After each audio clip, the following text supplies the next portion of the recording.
Hello everyone. So in this video we're going to learn about how does uh, a linear structure of fructose gets converted into a ring structure.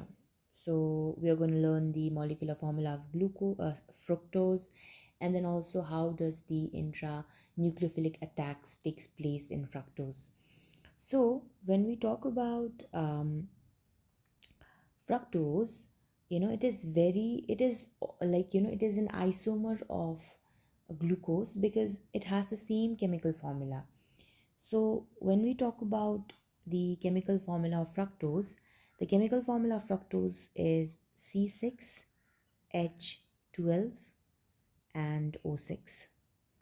But you must be wondering then why are we studying fructose in a different video, because the structure of fructose is very much different from the glucose, because the structure of fructose contains a ketone group, and due to which uh, this particular fructose is known as ketose because it is a carbohydrate and it contains a ketone group, and ose means sugar. So ketose, right? And then it is also a hexose, as I told you, because it contains a 6 carbon compound, and it is a monosaccharide. That means this is a single unit. Okay. So now when we talk about the linear structure of fructose, I'm going to show you how do you draw a linear structure of fructose. So let me just zoom it out. So we're going to take six carbon, right? Let's take another color. This looks kind of dull. So we'll take pink. 1, 2, 3, 4, 5, and then 6, right? Now, the first carbon is CH2OH. Then in the second carbon, we have a ketone group. In the third carbon, we have an H, and then to the left, we have an OH. 1, 2, 3, fourth carbon, we have OH, and then H. Fifth carbon also, we have an OH, and then H. And then in the sixth carbon, we have CH2OH. So this is actually the linear structure of fructose. So now let us see how does it gets converted into a ring structure, or how does the nucleophilic attacks takes place in this particular structure. So now I'm just gonna mark it carbon 1, 2. Let's use another color, yellow. Yellow looks a bit brighter. 4, 5, and then 6, right? So now let us see in the second carbon, because in the glucose we talked about, we took consideration of the first carbon which was attached to the aldehyde, which was an aldehyde group actually, and we are going to take consideration of the second carbon because it has the ketone group. So the same mechanism is going to be followed over here as well. So oxygen is more electronegative. Oxygen is more electronegative than carbon. Therefore, these two bonds, in these two bonds, the oxygen will try to pull the electron towards itself.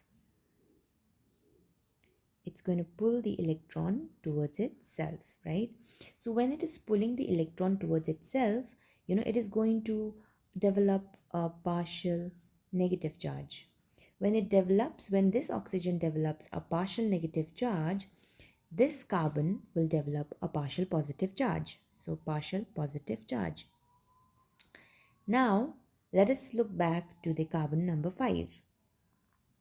Carbon number 5, an OH group is attached to the right side, right? And we all know that in oxygen, there are two lone pairs of electrons. So 1, 2, 3, and then 4, right? So 4 lone pairs of electrons are present, 2 lone pairs of electrons are present in the oxygen. So this is the reason why now this oxygen will attack this carbon which has a positive charge, the second carbon, which is actually a ketone group. So this oxygen will attack this carbon, right? So this oxygen will attack this carbon. Now let us see how does the bond formation takes place. So I'm gonna remove this electronegativity part, and then I'm just gonna copy paste this,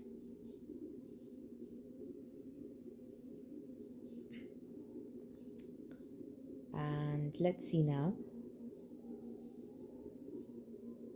Let's make this a bit smaller because we understood this mechanism and we want to understand this particular mechanism, so we'll make it a little bit bigger. Okay, so now this oxygen is attacking this carbon, so this oxygen will form bond with this carbon, right? So I'll just rub it.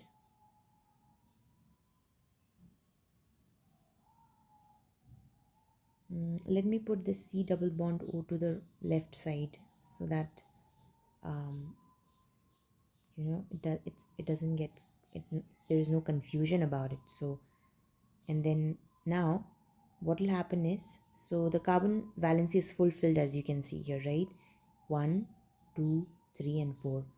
So this hydrogen I'm gonna draw it out over here, and then this oxygen I'm gonna draw it over here, right? So let us take another one. So this carbon is actually now attached to carbon 2 is attached to carbon 5 through a ketal bond. This is actually a ketone which is like being attached to the C5, right? Now what will happen is, let us see what happens to the hydrogen. So this hydrogen will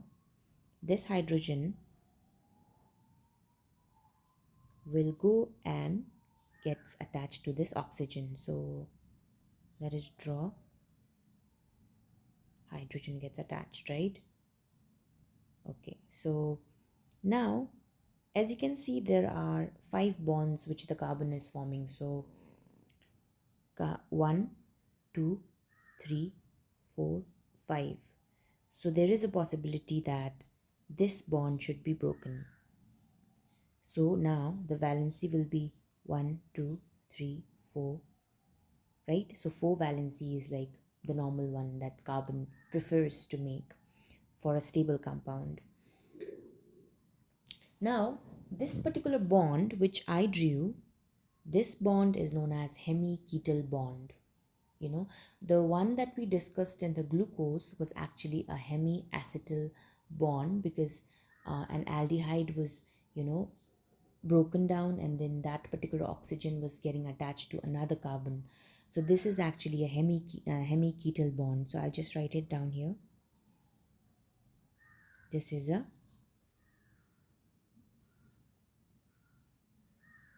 hemiketal bond. Okay, so I'm sure like you understood which bond am I talking about. This particular bond is the hemiketal bond, and the reason why it's called a hemiketal bond is because it is formed between the same compound. It's formed between the same compound, uh, between the atoms of the same compound. It is formed between the atoms of the same compound. That's why it's called a hemiketal bond. And the ketone group was associated with the ring structure, therefore it is known as ketal bond. Now we understood the linear structure of fructose. Now let us try to draw the ring structure of fructose, right? So I've already drawn over here the ring structure of fructose. So, but I'm just gonna like, I'm just gonna rub this so that I'm gonna show you.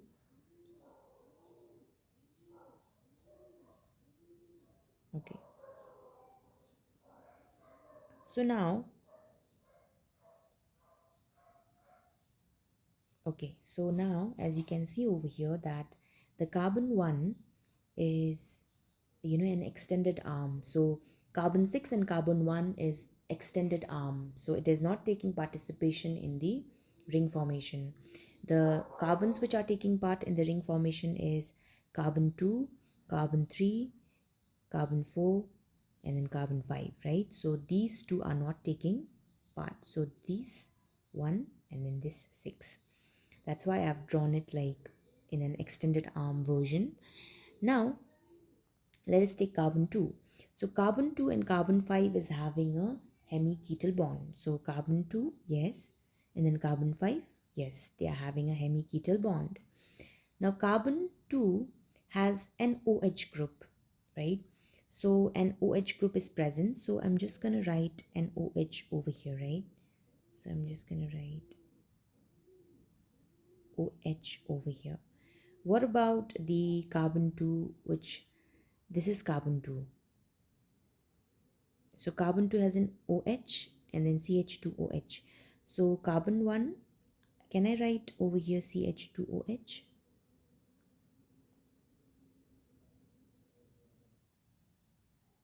Yes, right? I can write CH2OH. Can I write CH2OH here? Because this is an extended arm and this is carbon 6.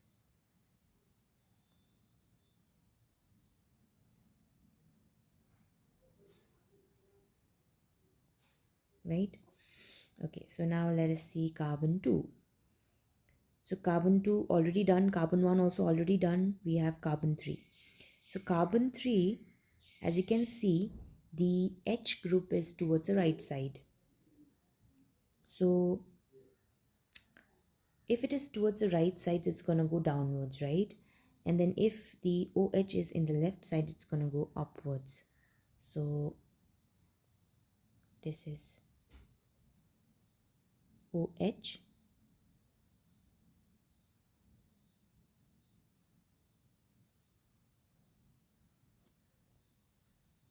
And then this is H, right? Let us see carbon 4. In carbon 4, we have an OH to the right side, that means downwards, and H to the left side, that means upwards. So downwards, this is downwards, and this is upwards. So OH is gonna go down.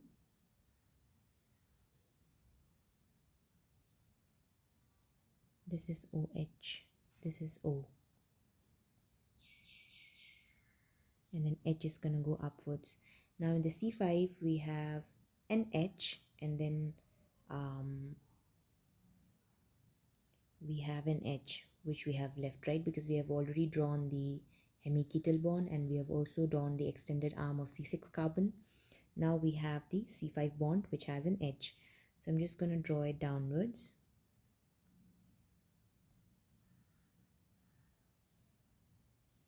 Now you must be wondering, right? Like, certain compounds, I'm just taking certain compounds and then like making sure that if they are on the left side, they're gonna go downwards. Sorry, if they are right side, they're gonna go downwards, and if they are in the left side, then they're gonna go upwards. But why is it that I'm not taking this particular carbon? Because this is also like, this is like I've drawn it in an extended form, and then I've drawn this H over here. The reason why I've drawn this in an extended arm and upward direction, this one, that is this one, is because to avoid steric hindrance. So if this comes here, it's going to cause steric hindrance, right? So it has to be away from the the ring structure. Therefore this is also like away from the ring structure. But sometimes what happens is this definitely can come here, and this also can definitely come here, right? So there is a possibility, but then in terms of this one, we're talking about the steric hindrance. So This is actually the structure of fructose. Now, when we take consideration of the structure of fructose, what will be the name of the ring? So the name of the ring is called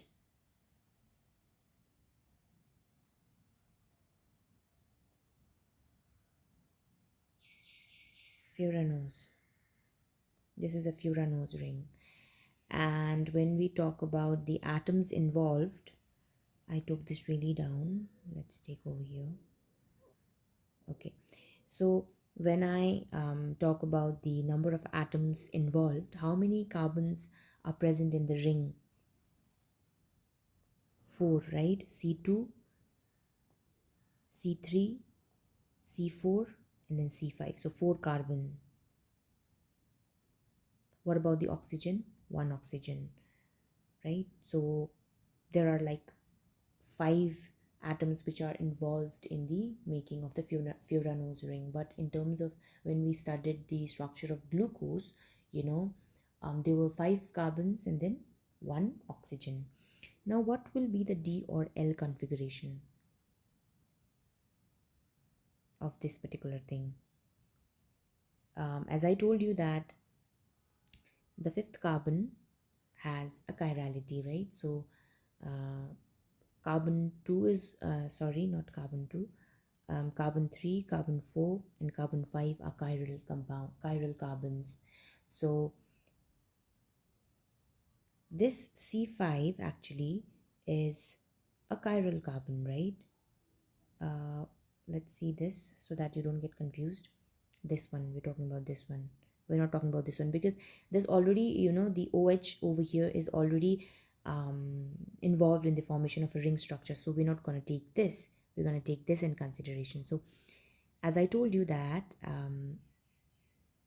this is not a chiral compound, this is not a chiral compound, this is a chiral compound, this is also a chiral compound, and this is a chiral compound.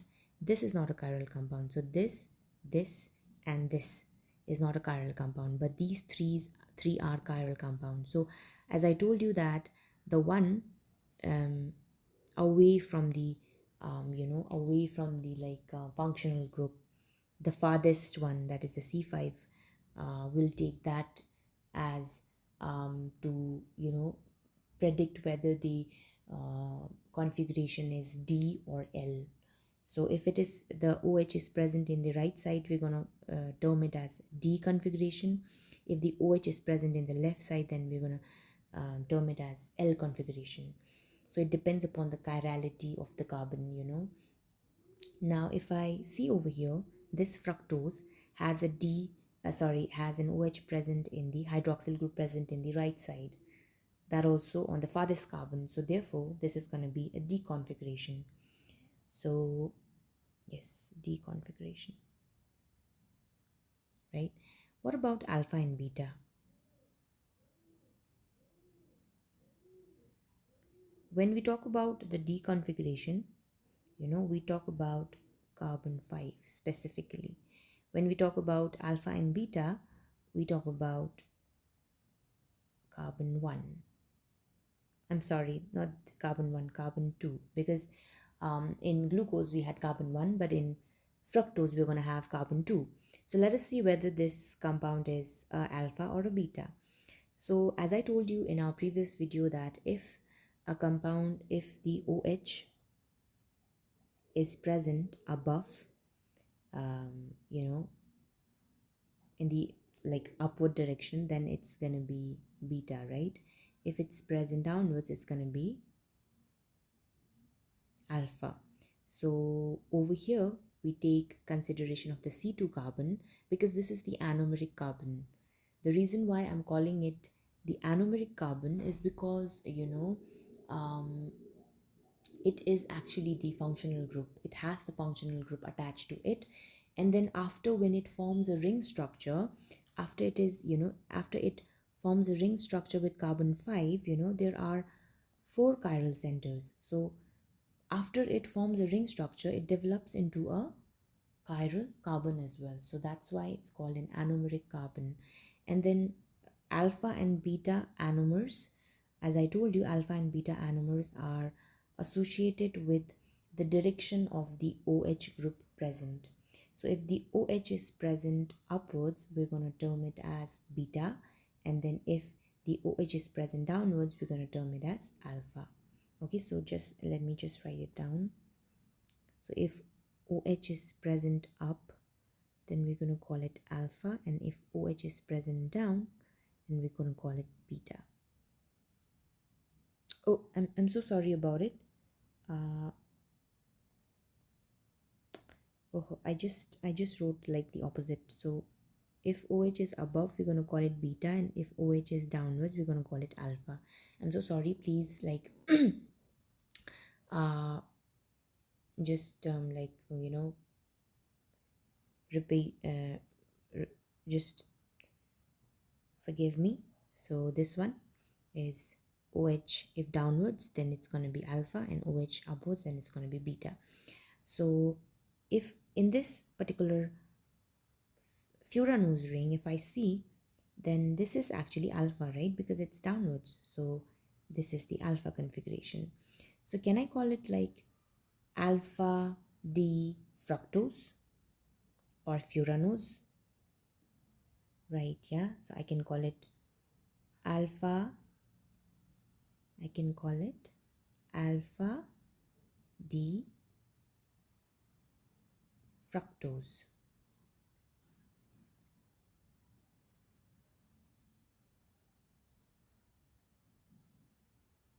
So I'm just gonna highlight it. So let me take another color. Let's say pink. So this is like alpha D fructose. So I hope you're clear about whatever I um, told you right now in this video. It's gonna be fructose, and we learned about the linear structure of fructose, and also the bond which is formed between like two carbons, that is carbon 2 and carbon 5, that is the hemiketal bond, and then also the ring structure of fructose, and also what kind of ring is it called. It is called a Furanose ring, and then how many atoms are involved in it, and then also like the D and L configuration, and also if whether it is an alpha or a beta anomer. So if you like this video, please like, share and subscribe, and thank you so much, guys. Hello everyone. So in